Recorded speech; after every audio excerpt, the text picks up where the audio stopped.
L'ambiance était au rendez-vous pour le combat de Nadia Okmi. Plus qu'un combat, c'était un véritable défi pour la boxeuse de Lingolsheim en quête d'un titre mondial. Face à Elena Ride, elle a boxé avec une grande intensité, démontrant toute sa détermination pour atteindre son rêve.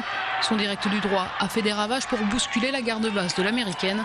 Au terme des 10 rounds, Nadia Okmi a finalement décroché cette fameuse ceinture mondiale des super mouches qui lui avait échappé à 5 reprises.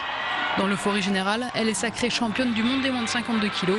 Une consécration pour cette jeune femme de 32 ans.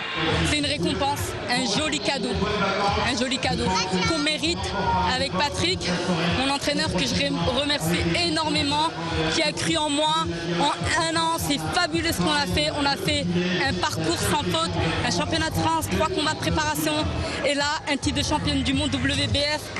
C'est super. Ce titre, Nadia Okmi l'a remporté au point au terme d'une soirée de boxe mémorable où les garçons se sont chargés de chauffer la salle.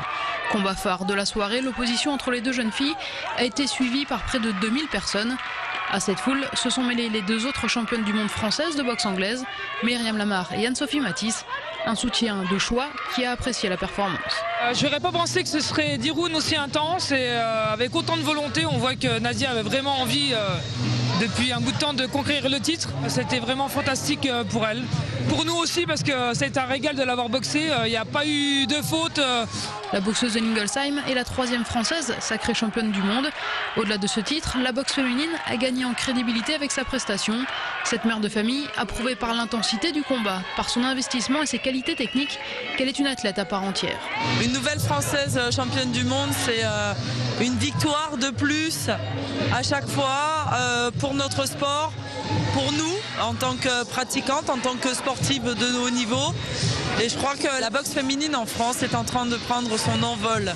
En cas de défaite, Nadia Okmi avait annoncé qu'elle mettrait un terme à sa carrière. Cette victoire lui permet désormais de regarder vers l'avenir avec envie. Là, c'est un nouvel élan. Là, il y a la machine, elle est en route. C'est le haut niveau. J'en ai déjà un petit peu parlé à Patrick. J'aimerais aller au Mexique affronter Ana Maria Torres, mais il faut encore beaucoup de travail. Ou Alicia Graf qui est éventuellement en Allemagne. Pour l'instant, l'heure est au repos pour Nadia Okmi. La conquête d'un nouveau titre attendra quelques mois.